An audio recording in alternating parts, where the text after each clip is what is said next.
पूरे विश्व की 7.8 बिलियन की आबादी अर्थव्यवस्था में 56 बिलियन US$ से भी ज्यादा का बिजनेस केवल आइसक्रीम सेक्टर से जनरेट करती है। ये आंकड़ा साल दर साल बढ़ता ही जा रहा है। जहां एक और विकसित देशों में आइसक्रीम एक कल्चर की तरह रही, वहीं हमारे देश में विशेष मौकों तक ही सीमित थी।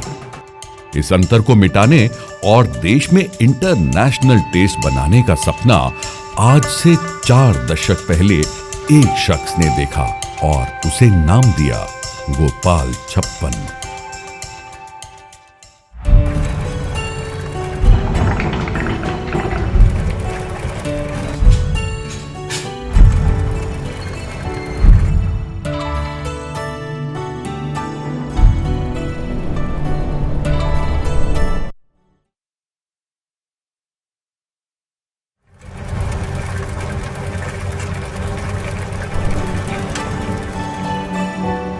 गोपाल छप्पन एक नाम नहीं बल्कि एक विश्वास है जो सालों से लोगों की मुस्कुराहट में नजर आता है। वो गोपाल छप्पन जिसे मुनाफे की दौड़ में हार जाने की नहीं बल्कि अपने परिवार जैसे ग्राहकों के सेहत की चिंता रहती है, जो भले ही 4 पैसे कम कमाए पर क्वालिटी 4 गुना ज्यादा देने में यकीन रखता है। गोपाल छप्पन से पहले उसके पीछे की कहानी जाननी जरूरी है, जिसने एक ऐसे ब्रांड को जन्म दिया जो न केवल अपने नाम पे बल्कि हर कसौटी पर भी खरा उतरा है। फिल्मों जैसी उतार चढ़ाव वाली इस सच्ची कहानी को जानने के लिए कुछ किरदारों को जानना पड़ेगा, जो इस कहानी का हिस्सा भी रहे और जिन्होंने गोपाल छप्पन पर अपना सब कुछ लगा देने वाले उस शख्स को बेहद करीब से भी देखा। मैं जब 5 या 6 साल का था, पापा के साथ साथ चलने की कोशिश करता था। मैं कदम से कदम मिलाने की कोशिश करता था। वो चलते थे, उनके साथ मुझे दौड़ना पड़ता था। दिनेश जी को आज तक हमने कभी नाम से नहीं पुकारा, उनको हमेशा हम बाबूजी बोलते थे। गुड पे मास्टर थे जी, गुड पे मास्टर। माथे पे ऐसा तेज था उनके, जैसे कोई देवता लोग होते हैं ना। चेहरा देखते एक आत्मा खुश होती थी, मन खुश होता था यार किसी अच्छे आदमी से मिल रहे हैं। He was a very ambitious person. He always believed in the dignity of labor. Never considered any job below his dignity. एक अच्छे भाई, एक अच्छे दोस्त, एक अच्छे सामाजिक कार्यकर्ता, एक अच्छे धार्मिक कार्यकर्ता, सुख दुख में साथ खड़े होने वाले एक अच्छे मददगार व्यक्ति थे। उनका एक ही मूल मंत्र था कि ईमानदारी और मेहनत। वो कहते थे जो आदमी ईमानदारी करेगा वो आगे बढ़ेगा ही बढ़ेगा। दुनिया के लिए वो पागल थे, कदमों में जिनके बादल थे, मेहनत के कंकड़ पत्थर ही नींवों में जिनके शामिल थे। चलने को चले थे काफिले कई, हसरतें दिलों में लेकर के पहुंचे मंजिल तक कदम रही, जो शख्स जीत के काबिल थे। दिनेश गोयल जी की सोच उस चमकते सितारे की तरह थी जो अंधेरे में भी अकेले चमकने की ताकत रखता था। मेरे दादाजी, दादी जी, बुआ जी, ताऊ जी और मेरे फादर खुर्जा से दिल्ली आए क्योंकि मेरी बुआ जी को पैरालिसिस हो गया था। अचानक उनको एक सडन अटैक हुआ था। उनका इलाज कराने के लिए वो सब कुछ उन्होंने वहाँ से बेच दिया और बेचने के बाद यहाँ दिल्ली आ गए। दिनेश जी को पढ़ाई का शौक इतना था कि बिना सपोर्ट के भी 11वीं तक की पढ़ाई करने में सफल रहे। दादाजी की स्थिति नहीं थी ऐसी कि उनको पढ़ा सकें। कई स्टेजेस ऐसी आई जहां पर उन्होंने गुब्बारे बेचे। उनके हाथ में गुब्बारे थे और वो गुब्बारे बेच रहे थे। अचानक उन्होंने देखा कि उनका एक दोस्त जो उनके साथ पढ़ता है, उसने आके पूछा, दिनेश तू क्या कर रहा है यहाँ पर? तो उन्होंने कहा मैं मार्केट में घूमने आया हूँ। मतलब उनको उस टाइम पर इतना इन्फीरियरिटी कॉम्प्लेक्स फील हुआ कि मेरे साथ जो बच्चा पढ़ता है वो गाड़ी से घूमने आया और मैं यहाँ पर गुब्बारे बेच रहा हूँ। कहते हैं कि पानी और जज्बा अपना रास्ता खुद बना लेते हैं। दिनेश जी का आगे बढ़ने का जज्बा उन्हें किसी भी काम में भेदभाव करने से रोक रहा था। पहले उन्होंने कहीं सलीमे में काम किया थोड़े दिन, सुदर्शन सलीम में था, वहाँ काम किया। उसके बाद जो पान होता है ना, उसका भी काम किया बेचारे ने, साइकिल वगैरह जैसे भी था वो काम किया उन्होंने। पान के पत्ते लेने के लिए और मंडी जाने के लिए वो साइकिल का इस्तेमाल करते थे। पान के पत्ते की टोकरी वो साइकिल के पीछे बांधते थे। थोड़ा सा ठहराव आए जीवन के अंदर, इसके लिए उनकी इच्छा हुई कि मैं कुछ ऐसी कोई जगह अपनी बना लूँ जहाँ पर मैं रह सकूँ, आराम से तसल्ली से बैठ सकूँ। पान शॉप से अपनी शुरुआत करी।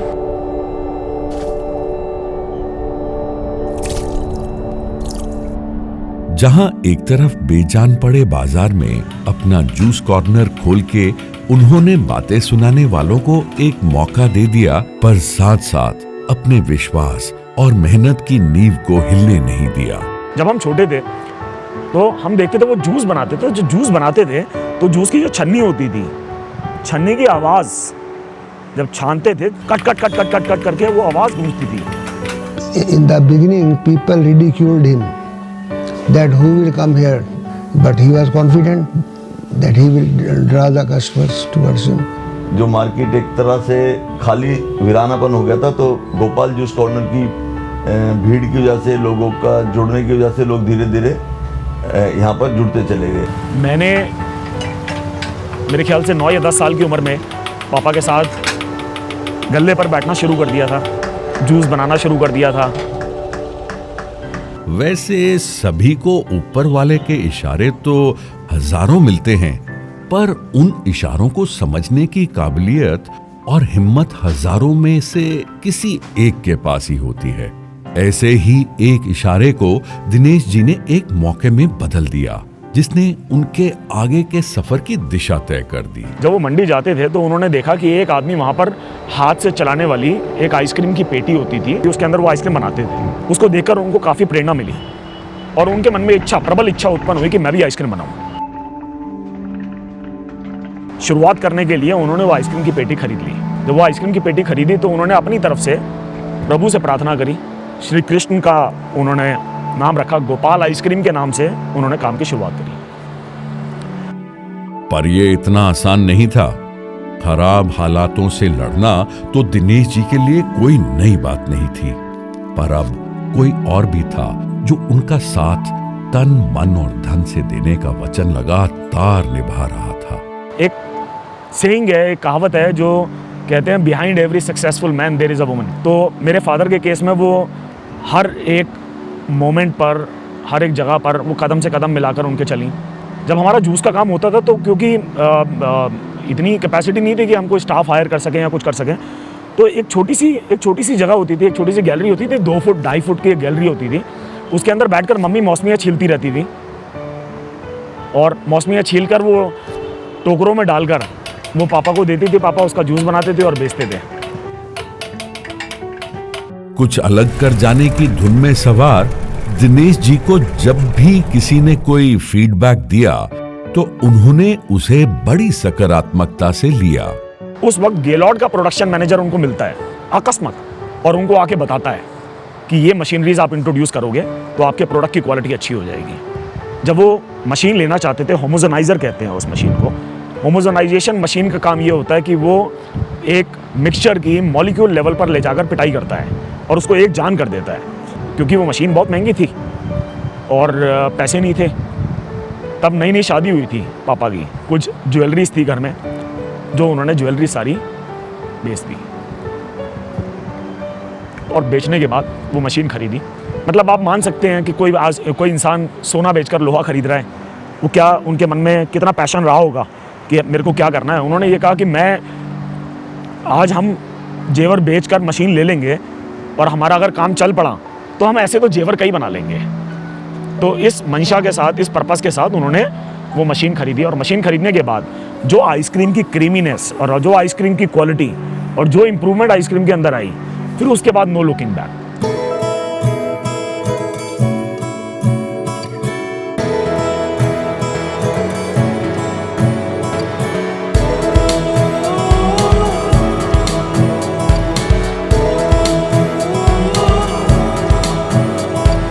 ख्वाब भर है बांधे हौसलों के धागे, चांद तारे लाके भर ले काली रातें।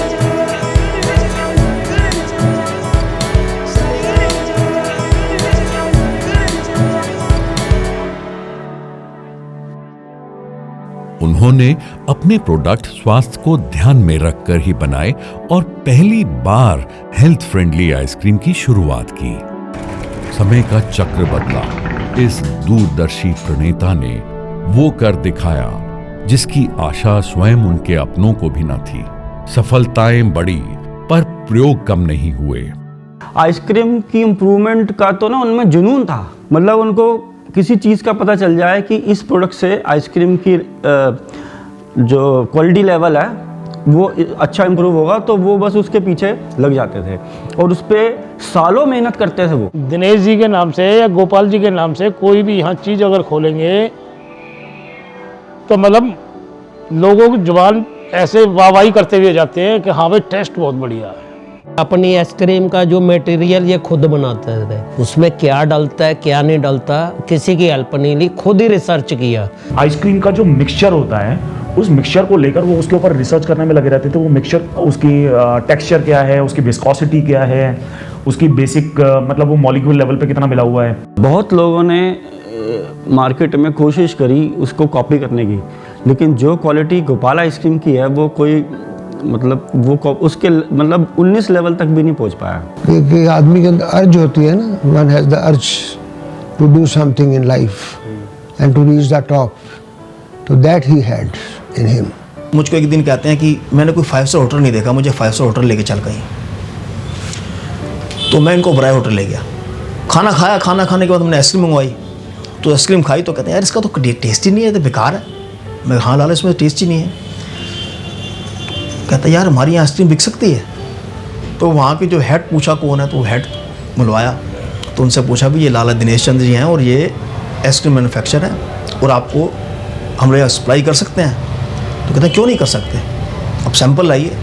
जो उनका देखते थे, उन्होंने ब्रिक ली और ब्रिक को बीच में से ऐसे नहीं काटा, उन्होंने ऐसे काटा करके एक पर्टिकुलर स्टाइल में। अभी पूछा भी क्या इसमें क्या टेस्ट कर रहे हो, तो उन्होंने कहा 3 चीज़ टेस्ट कर रहे हैं। क्या, एक तो आइस कि इसमें कहीं आइस तो नहीं है जो बीच में से काटा उन्होंने, ठीक है।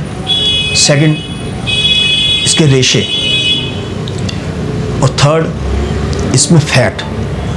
तो अब यकीन मानिएगा कि जो बाद में हमने जो रिपोर्ट आई, तो मिल्क फूड नामी कंपनी थी, तीनों और फ्रैंकोलिन और नंबर 3 हमारी तीनों में जो उनके जो उच्च मापदंड थे उन सब में दी बेस्ट हमारी आइसक्रीम मानी गई और वाई होटल में हमने सप्लाई करना शुरू कर दिया।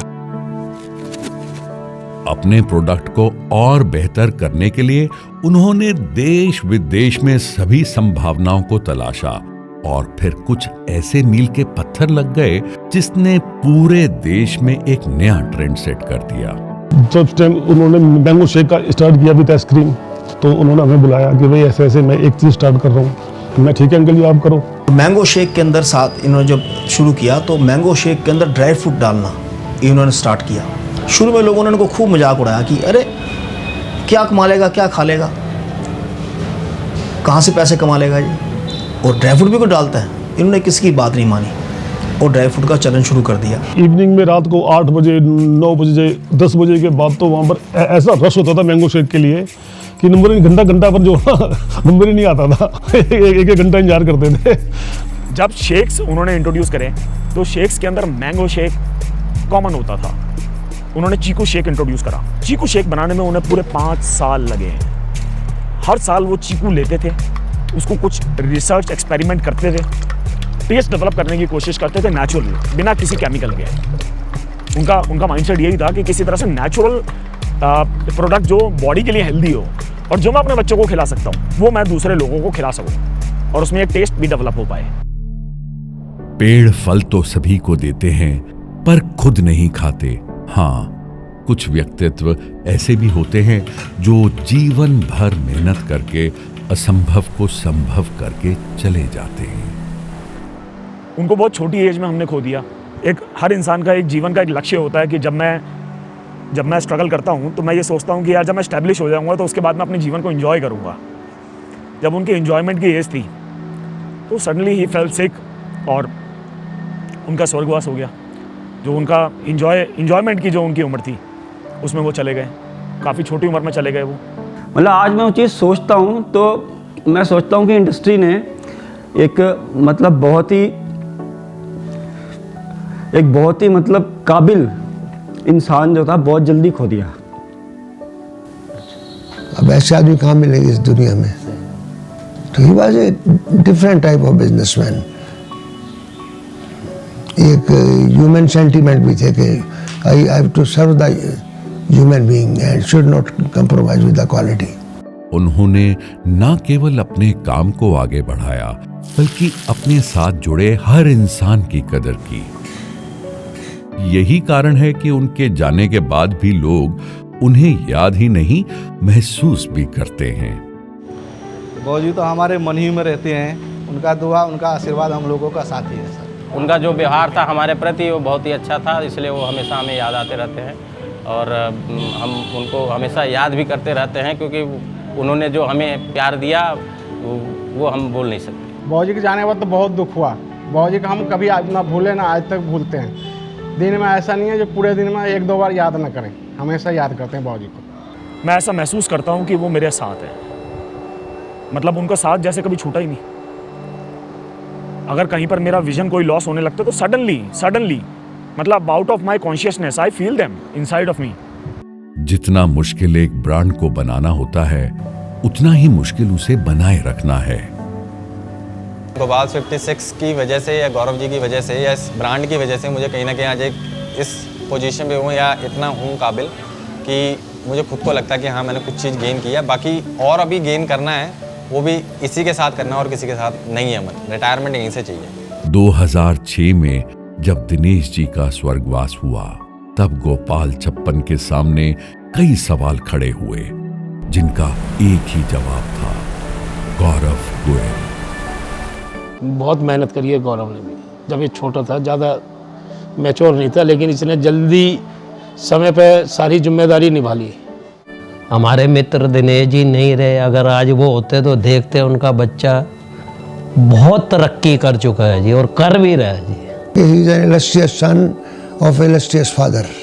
उन्होंने एक पौधा लगाया, उसको पेड़ इसने बना दिया, बच्चे ने आगे। हम लोग बड़े खुशकिस्मत रहे कि उनका बेटा गौरव गोयल एक जनरेशन के सैक्रिफाइस को उन्होंने समझा, परखा और उनके अपने पिता का संघर्ष को देखा और उस पर बिल्डिंग बनाने का काम उस बच्चे ने किया। पिता के एस्टैब्लिश्ड बिजनेस के बावजूद पढ़ाई एवं अन्य रचनात्मक कार्यों में पारंगत गौरव अब अपने युवा अवस्था में ही बड़ी जिम्मेदारी लेने के लिए सामने आए।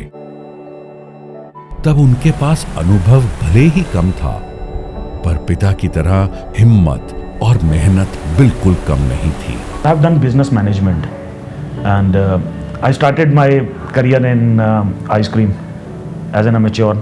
मैं 8 या 9 साल का हूँगा तब मैं अपने फादर को देखता था, वो आइसक्रीम बनाते थे, हाथ की मशीन से आइसक्रीम बनाते थे, फिर मशीनों के अंदर आइसक्रीम बनाते थे और मेरा बड़ा इंटरेस्ट था। मैं जाकर देखता था, मतलब मैं कि वो क्या बना रहे हैं, कौन सा नया फ्लेवर डेवलप कर रहे हैं और कहीं ना कहीं वो मुझे सिखाते भी थे, साथ साथ मुझे बताते भी थे।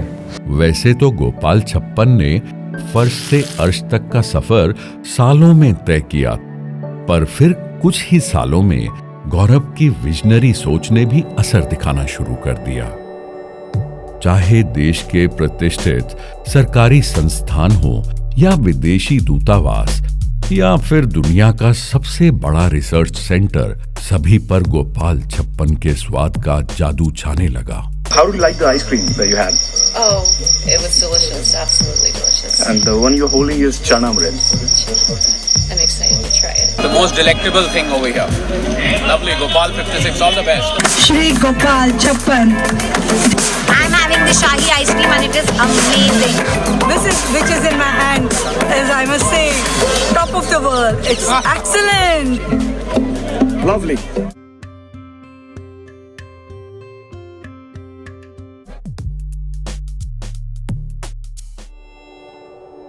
बात चाहे आइसक्रीम की हो या गोपाल छप्पन के किसी भी फूड आइटम की, स्वास्थ्य हमेशा से ही प्राथमिकता पर ही रहा है। डे 1 से हमारा एक एजेंडा रहा है और वो एजेंडा बड़ा क्लियर रहा है। हम लोगों ने कोई गलत चीज़ नहीं बेचनी। छोले भटूरे के जो छोले होते हैं उसके अंदर हम लोग छोलों के अंदर बादियान, काला जीरा, दालचीनी और कई तरह की औषधियाँ हम उसके अंदर इस्तेमाल करते हैं ताकि उसके अंदर जो ऑयल ऑब्जॉर्प्शन है वो कम से कम हो। गोपाल 56 का जो आइसक्रीम का पूरा रेंज है वो मटकी के अंदर आता है। वो मटकी की शुरुआत भी उन्होंने करी। सब लोग आइसक्रीम ब्रिक्स के अंदर बनाते थे, उन्होंने कहा कुछ डिफरेंट करना है। वो मटका हमारा कॉपीराइट है। हमारी मेन्यू के अंदर भी काफ़ी हमने रेंज इंट्रोड्यूस करी हैं, जिसमें छोले भटूरे, पाव भाजी और जलेबियाँ, मतलब अलग अलग तरह की आप कह सकते हैं कि भी लोगों के पास वेराइटीज़ हों, सुविनर्स एक तरह के आप कह सकते हैं कि जब आए एंजॉय करें तो उसको। जहां एक और देश में फ्रोजन डेजर्ट के बीच हेल्दी आइसक्रीम लोगों तक पहुंचाने का काम किया, तो वहीं गोपाल 56 ऐसे हेल्थ बेनिफिशियरी आइसक्रीम प्रोडक्ट्स पर काम कर रहा है जो आइसक्रीम इंडस्ट्री में रेवोल्यूशन लेकर आ सकता है। हमने कुछ एक्टिव इन्फ्यूजन्स के ऊपर भी काम करा है, जो कि हमारा एक फ्यूचर प्रोडक्ट है और आइसक्रीम इंडस्ट्री के लिए आने वाले टाइम में उसके ऊपर काफ़ी कुछ नया आप लोग देखेंगे, जो कि एक प्रीबायोटिक प्रोबायोटिक आइसक्रीम भी है और साथ में उसके अंदर डाइटरी फाइबर भी है। This is going to be anti cancerous ice cream, this is going to be brain booster for kids, this is going to be immunity booster, this is going to act, this is not going to give you any hazardous effects in your body, this will function as a medicine in your body। Ice cream का एक जो माना जाता है कि ice cream एक junk food है, उस आइसक्रीम को जंक फूड से हेल्दी फूड में कैसे कन्वर्ट करें वो हमने करा है और उसके लिए हमारे पास सर्टिफिकेशन भी है। नीदरलैंड्स की कुछ लैब हैं, उन्होंने सर्टिफाई करा हमारे प्रोडक्ट्स को और हमारे पास एक ऐसा आइसक्रीम प्रोडक्ट है which is not a junk food any more, ice cream with benefits. हमें पूरा विश्वास है कि गोपाल 56 हमेशा एक प्रेरणा का स्रोत बना रहेगा।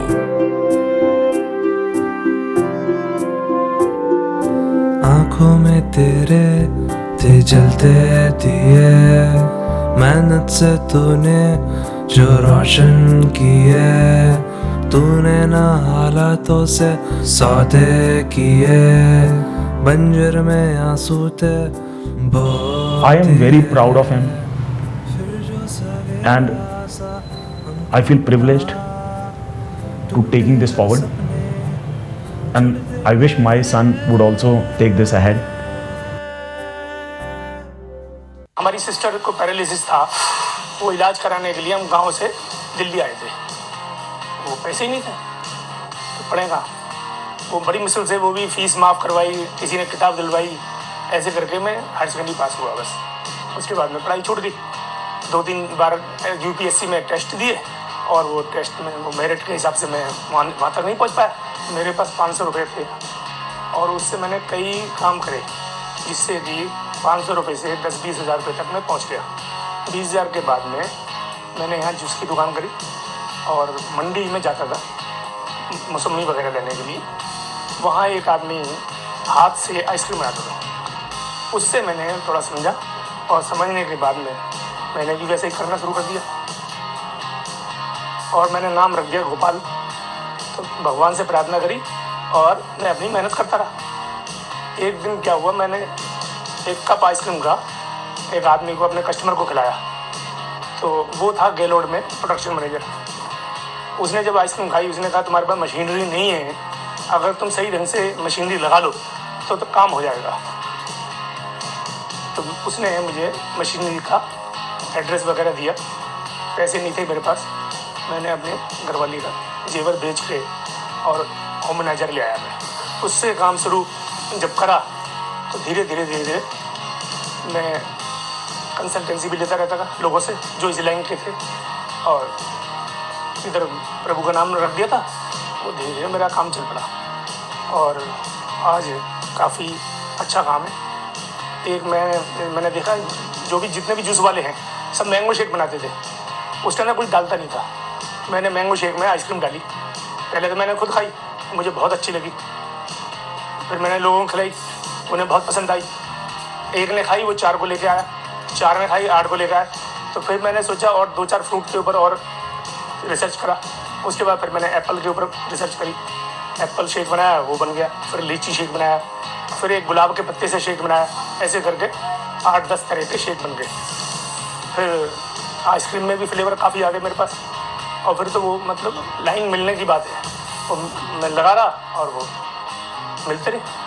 ऐसा था, नाम जब प्रभु का था तो उसके नीचे वो एग और वो तो डालना नहीं था, चाहे काम बंद हो जाता, लेकिन हम भगवान के नाम के नीचे कोई भी गलत काम करने को तैयार नहीं। शुरू में थोड़ी परेशानी हुई, फिर उनसे प्रार्थना करी। प्रार्थना करने के बाद में एक अपना भी आदमी आया मेरे पास और उसने कहा ये गम है, एक तरह से कैरागरन बोलते हैं उसको, और वो डालने से उसके अंदर जो चमक आपको अंडे से और उससे जेलेटिन से आएगी वो इससे आ जाएगी। तो वो वाकई कामयाब फार्मूला रहा और विदेशी कस्टमर भी काफ़ी आए। वो मैंने अपनी वेबसाइट पर डाला हुआ है और वो लोग पढ़ें तो उससे पता लगेगा कि विदेशी आदमी, मतलब मैंने ये देखने के लिए कि मेरा टेस्ट इंडिया लेवल का है या इंटरनेशनल लेवल का है, उनके व्यूज़ लिए और वो मुझे काफ़ी तारीफ करी उन्होंने मेरी। उससे जो आइसक्रीम की जो क्रीमीनेस और जो बहुत बढ़िया तरीके से काम करना चाहिए था वो होना शुरू हो गया। हर साल मैं एक मशीन लेता था और ऐसे करते करते 8-10 साल में वेल सेट हो गया। चल दिया, तू चल दिया, तू चल दिया, तू चल दिया, तू चल दिया, तू चल दिया,